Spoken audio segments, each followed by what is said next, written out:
नमस्कार, निशा zone kitchen नाशिकमध्ये तुमचं अगदी मनापासून खूप खूप स्वागत. तर आज मी ते ना खूप झटपट तयार होणारी डिश इथं बनवते बरं का. कोणी पाहुणे असो किंवा चहाच्या वगैरे वेळेस आपल्याला जर छोटीशी भूक वगैरे लागलेली असते त्यावेळेस जर काही असं चटपटं खायचं जर आपलं मन झालं ना, तर झटपट ही डिश आपण बनवून तयार करू शकतो. हे बघा, तर फ्लावर आहे ही, मी छान मस्तपैकी ही फ्लावर घेतलेली आहे. एकदम ताजी ताजी आणि खूप म्हणजे त्याच्यामध्ये अगदी काहीच नाही, एकदम स्वच्छ करून घेतली ती. आणि याच्या ना आपल्याला म्हणजे जे आपले भजे बोलतो ना आपण, याचे पकोडे, ते बनवायचे आपल्याला. तर व्हिडिओ स्किप न करता बघा. हे बघा किती छान, किती टेस्टी आणि क्रिस्पी असे आहेत ना फ्लावरचे भजे, म्हणजेच फ्लावर पकोडे. इतके मस्त होतात ना, एकदा नक्की करून बघा. आणि अजून तुम्ही जर मला सबस्क्राईब केलं असेल तर नक्की सबस्क्राईब कर. आता ह्या फ्लावर पकोड्यासाठी एक मॅजिक मसाला आपण बनवून घेतो. त्यासाठी ना 1 चम्मच मी इथं काळे मिरे घेतलेत आणि ना 3च फक्त मी लवंग घेतलेत बरं का. एकदम थोडेसे घ्यायचे आणि क्वांटिटीनुसार घ्यायचे आहे. तर आता माझी क्वांटिटी काही जास्त नाही आहे, थोडेसेच बनवतेत मी इथं. थोडीशी भूक भागवण्यासाठी. आणि इथं मी इथं 1 चम्मच आपला धने घेतले, 2 चम्मच घेतलेत मी. तुम्हाला हवा तेवढं तुम्ही घालून घ्या. आणि याच्यामध्ये आहेत ना अजून बाकीचं जे जिरे पण घ्यायचे आहेत आपल्याला. जिरे पण आपण 1 चम्मच इथं घेतलेले आहेत. आणि हे जे तीळ आहे, सफेद तीळ, म्हणजे आपण गावठी तीळ आहेत हे. तर याच्यामध्ये 2 प्रकार येतात, एक सफेद येतात व्हाईटवाले आणि हे गावठी येतात. तर मी गावठी घेतले. आणि कसुरी मेथी पण घेतली. कसुरी मेथी ना नक्की घ्यायची बरं का, खूप छान टेस्ट लागते याचीवाली याच्यामध्ये. आणि ही कसुरी मेथी घेतल्यानंतर येत ना आपल्याला आता ह्याच्यामध्ये लाल मिरच्या घ्यायच्या. तर ह्या सुकलेल्या लाल मिरच्या म्हणजे ज्या वाळलेल्या असतात ना त्या घेतल्या मी. टेस्टनुसार म्हणजे तिखटनुसार घ्यायच्या आहेत आपल्याला. आणि 2 चमचे सोप पण घेतलीत मी इथं. आणि हे सर्व घेतलं की आपल्याला छान असं कुटून घ्यायचं. हे थोडंसं बारीक, त्याची अशी दरदरी जाड बारीक जी अशी असतात ना, ते करून घ्यायचं आपल्याला इथं. तर हे बघा छान असं मी इथं ना या खलबत्त्यामध्ये कुटून घेतलं आहेत. जास्त जाड पण नाही, जास्त बारीक पण नाही. तर ह्या प्रकारचा आपल्याला इथं ना हा मॅजिक मसाला बनवून घ्यायचा आहे. हा तुम्ही मॅगीमध्ये वगैरे कोणत्या पण याच्यामध्ये जे कचोरी वगैरे बनवतो आपण, मसाला कचोरी वगैरे, त्याच्यात पण वापरू शकतो आपण. आणि वरून काही सॅलड वगैरे जरी केलं तर त्याच्यामध्ये पण आपण हे वरतून असं टाकून आणि ते खाऊ शकतो. आणि इथं काय केलं होतं मी, एका भांड्यामध्ये पाणी ठेवलं होतं. पाणी छान असं उकळून घेतलं. पाणी उकळल्यानंतर त्याच्यामध्ये ना 1 चम्मच मी मीठ घालून घेतलं. आणि मीठ घातल्यानंतर ना याच्यामध्ये आपल्याला जी फ्लावर जी आहेत ना, ती फ्लावर छान अशी निसून घेतलेली. बघा मी किती छान अशी मस्तपैकी मोठे मोठे, जे खूप खूप जास्त मोठे पण नाही खूप छोटे नाही, आणि एकदम ताजी घेतलेली आहे. आणि मोकळे मोकळे जे फ्लावरचे कंद असतात ना, ते घेतलेले आहे मी. आणि असे त्याचे पीस असे कट करून घेतले आहेत एकदम छान असे. ह्याच प्रकारे आपल्याला कट करून घ्यायचे आहेत. आणि बघा पाणी छान उकळलं आहे. आणि पाणी उकळल्यानंतर आहेत ना आपल्याला याच्यामध्ये हे घालून घ्यायचे. आणि छान आपल्याला येत ना एक तर 2 ते 3च मिनटं याचं उकळून द्यायचं आपल्याला. जास्त ओव्हर कुक बिलकुल पण करायचे नाही अजिबात. ते शिजून वगैरे असे द्यायचे नाहीत आपल्याला. फक्त आपल्याला काय करायचं माहिती आहे का, याच्यामधला जो विशिष्ट वास असतो ना, तो वास म्हणजे तो वास आपल्याला याच्यामधनं घालवायचा आहे. जी पावडरी वगैरे मारलेले असतात हे सर्व आपल्याला याच्यामध्ये आहेत ना, हे बॅक्टेरिया घालवायचा आहे याच्यामध्ये. आणि थोडीशी सॉफ्ट झाली पाहिजे ही जी फ्लावर आहेत ना, थोडीशी असं त्याला एक जो विशिष्ट प्रकार येतोच ना त्याला, तो आला पाहिजे इथं. तर छान असं येत नाही तर झालं येत. आता 2 ते 3 मिनिट झाले. याच्यावरती आपल्याला बिलकुल पण ठेवायचं नाही. जर 2 ते 3 मिनिटाच्या वरती जर ठेवलं हे, तर मग आपले जे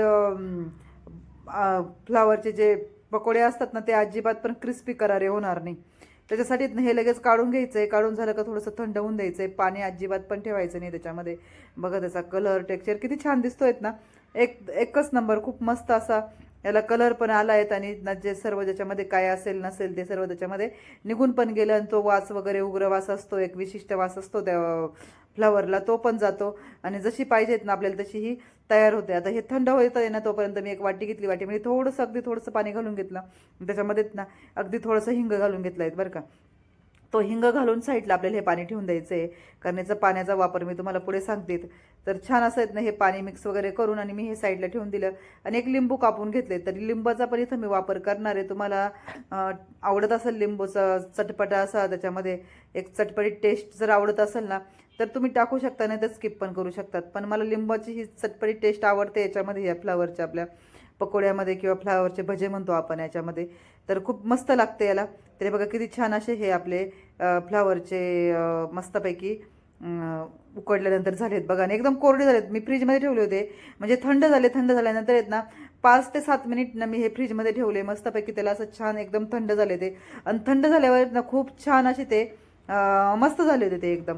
म्हणजे त्याला जे पाणी वगैरे राहत नाही, जो क्रिस्पी येतात ना, जे म्हणजे जे क्रिस्पी पाहिजेत ना आपल्याला ते भजे, तसे होतात. आणि हे बघा हा मसाला आहेत ना असा याच्यामध्ये घालून घेतला आणि छान असा तो आपल्याला एकत्र करून घ्यायचा आहे. एकत्र करून घेतलात ना तर छान असा हा मसाला लागला जातो. तर ह्या प्रकारे थोडीशी एक मोठी वाटी वगैरे किंवा असं काहीतरी भांडं घ्यायचं आणि मग मस्त असं एकत्र करून घ्यायचं. आणि हे बघा आता दिसतंय बघा याला जो पण आपण मसाला जो बनवला होता ना तो सर्व मसाला याला लागला गेलाय आणि खूपच छान झालाय. म्हणजे असं पूर्ण आतमध्ये पर्यंत हा मसाला पोचलाय. म्हणजे जेव्हा आपण हे फ्राय करूत ना त्यावेळेस याची पूर्ण चव आपल्याला याला लागणार आहेत. तर ह्या प्रकारे खूपच छान होतं बरं का. असा मस्त हा सर्व मसाला इथनं लावून घ्यायचा. आणि बघा हे 2-3 मी सर्व तुम्हाला दाखवते. याच्यामध्ये लाल तिखट वगैरे जे आपण घेतलंय ते पण पूर्ण मिक्स झालंय. आणि आता याच्यावर नाही ना मी थोडंसं लिंबू पिळून घेते. म्हणजे हे ना चटपटीत जे होईल ना ते ह्या लिंबामुळे होणार आहे. आपण काय केलंय आपण एक विकतचा जो मसाला असतो ना तो चाट मसाला तो वापरला नाही. आपण घरीच आपला मॅजिक मसाला बनवलाय. म्हणजे तो आंबटपणा येण्यासाठी ना मग मी इथं लिंबाचा वापर केलाय. आणि मस्तपैकी लिंबू घातल्यानंतर पण आहेत ना छान असं एक जीव एकत्र करून घेतलंय. एकत्र केल्यानंतर आपल्याला काय करायचं याच्यामध्ये हे तांदळाचं पीठ आहे बरं का. तर हे तांदळाचं पीठ आहेत ना मी 2 चम्मच घेतले. तुम्ही तुमच्या क्वांटिटीनुसार घ्यायचं आहे तांदळाचं पीठ. आणि ना एकदम पातळ कोटिंग करायचं आहे आपल्याला. जास्त जाड वगैरे असं कोटिंग करायचं नाही. आणि इथं आहेत ना जे आपलं चना डाळीचं पीठ आहेत ना ते पण इथं मी 2 चम्मच घेतले बेसन पीठ. तर हे बघा हे पण 2 चम्मचच घेतले. आणि छान मिक्स करायचं आहे आपल्याला याच्यामध्ये एकदम पातळ. म्हणजे जास्त अशी आपल्याला याच्यामध्ये ह्या पिठाचे कोटिंग नको आहे आपल्याला. एकदम पातळ असं एकदम हलकंसं कोटिंग पाहिजे आपल्याला. म्हणजे ते खाताना करारी क्रिस्पी जे होतात ना असे लागले पाहिजे आपल्याला. तर सर्व याच्यामध्ये हे मिक्स करून घ्यायचं आहे. आधी चमच्याने वगैरे व्यवस्थित हलवून घेतलं मिक्स करून घेतलं. आधी याला मसाले लागलेले असतात आणि त्याच्यानंतर हा पिठाचा जो कोट येतो ना प्रतिम वाव इतके भारी लागतात हे. एकदा तर नक्की करून बघा बरं का. आणि मस्तपैकी हे झाल्यानंतर त्याच्यावरती ना मी काय केलं थोडंसं इथनं चवीपुरतं मीठ घालून घेतलं. आधीच घालायला पाहिजे होतं बरं का मी हे मसाल्यामध्ये पण मी विसरली. तर तुम्ही जेव्हा पण हा मॅजिक मसाला कराल ना त्यावेळेस आहेत ना हा मसाला याच्यामध्ये आधी घालायच्या वेळेस आहेत ना त्यावेळेस आधी मीठ घालून घ्या त्याच्यामध्ये मिक्स करा. आणि मग तो मसाला पूर्ण याच्यामध्ये घालून घ्या. पण तरी पण असं पण केलं ना तर खूप छान झाले होते. आणि जे हिंगाचं पाणी आहेत ना ते हिंगाचं पाणी आपल्याला लास्टला याच्यामध्ये घालून घ्यायचं आहे. आणि छान सगळीकडे आहेत ना हे घालून आणि व्यवस्थित असं मिक्स करून घ्यायचं. आणि हिंगाचं पाणी नक्की घालायचं आहे. अजिबात पण स्किप करायचं नाही. त्यांनी टेस्ट इतकी भन्नाट लागतेत ना खूपच भारी लागते. आणि ह्या प्रकारे आहेत ना सगळं मी मिक्स करून घेतलं व्यवस्थित. जो खालचा मसाला वगैरे राहिला होता तो पण आपल्याला याच्यामध्ये घालून घ्यायचा आहे. बघा हा जो मसाला आहे तो आणि त्यात परत राहिलेलं पाणी आहेत ना आपलं हिंगाचं ते सर्व मी याच्यावरती घालून घेतलं. आणि लागलंच जातं आपल्याला तेवढं पाणी. जेवढं थोडंसं मी जेवढं घेतलं होतं ना तेवढं लागलंच गेलं मला. आणि बघू शकता कोणी पाहुणे वगैरे आले कोणी आपल्या घरी तर आपण ही डिश आहेत ना अगदी झटपट तयार करून देऊ शकतो. आणि छान एका कढईमध्ये तेल मी गरम करून घेतलं होतं. जास्त गरम पण नाही केलं जास्त थंड पण नाही. आणि हे आपले हे पकोडे आहेत ना ते याच्यामध्ये सोडून घेतले म्हणजे घालून घेतले लगेच. आणि एक एक छान सोडायचं असा मोकळा मोकळा. आणि जोपर्यंत ते वरती येत नाही ना तोपर्यंत अजिबात पण त्याला हात लावायचा नाही. मग काय होतं जो मसाले वगैरे आपण लावलेले असतात ना ते आपल्याला चमच्याला वगैरे ते लटकून येतात. म्हणून काय करायचं लगेचची लगेच त्याला घाई करायची नाही उलटाय पालटायची. आणि जास्त गॅस पण फुल करायचा नाही. म्हणजे ना ते काय होतं मग क्रिस्पी होत नाही आणि ना असेच ते डायरेक्टली लाल होऊन येतात. म्हणजे थोडेसे असे करपले जातात जळून येतात आणि तसेच राहतात ते. म्हणून काय करायचं थोडासा कमी लो गॅस करायचा आहे आणि मस्त होऊ द्यायचे याच्यावर. कलर टेक्स्चर एवढं छान दिसतंयत ना आत्ताच. तर अजून थोडेसे होऊ द्यायचे आहेत आपल्याला याच्यामध्ये. कारण की ही फ्लावर कशी थोडीशी जाड जाड असतात ना म्हणून ती थोडीशी अशी मस्त क्रिस्पी होऊन द्यायची आपल्याला याच्यामध्ये. तर कोणी कोणी कॉर्नफ्लॉवर वगैरे पण यूज करतं पण मी नाही केलेत यूज. तुम्हाला जर कॉर्नफ्लॉवर जरी वापरायचं असेल ना तरी पण तुम्ही याच्यामध्ये 1 चम्मच कॉर्नफ्लॉवर वाढवू शकतात. तर हे बघा असे पण खूप छान होतात. बिना कॉर्नफ्लॉवरचे पण एकदम मस्त होतात बरं का हे. तर हे बघा किती छान असे बनवून तयार आहे. किती मस्त कलर आला आहेत ना एकच नंबर वाव. तर या प्रकारे आहेत ना आपल्याला हे सर्व तळून घ्यायचे. तर ही लास्टची बॅच आहे ही पण मी तळून घेते. तर 3 एक बॅच झाल्या होत्या याच्यावाल्या 3 ते 4 बॅच झाल्या होत्या. तर ही लास्ट बॅच होती. तर ती पण मी इथं आहेत ना छान अशी तळून घेत होती. तर मस्त असे क्रिस्पी वगैरे असे करून घ्यायचे. आणि इथनं गॅसकडे लक्ष द्यायचं आहे बरं का फ्लेमकडे लक्ष द्यायचं आहे. जर कमी जर जास्त झालं ना ते एकदम लूज होतात. आणि जास्त पण झालेत ना तर ते एकदम असे ब्राऊन ब्राऊन होतात.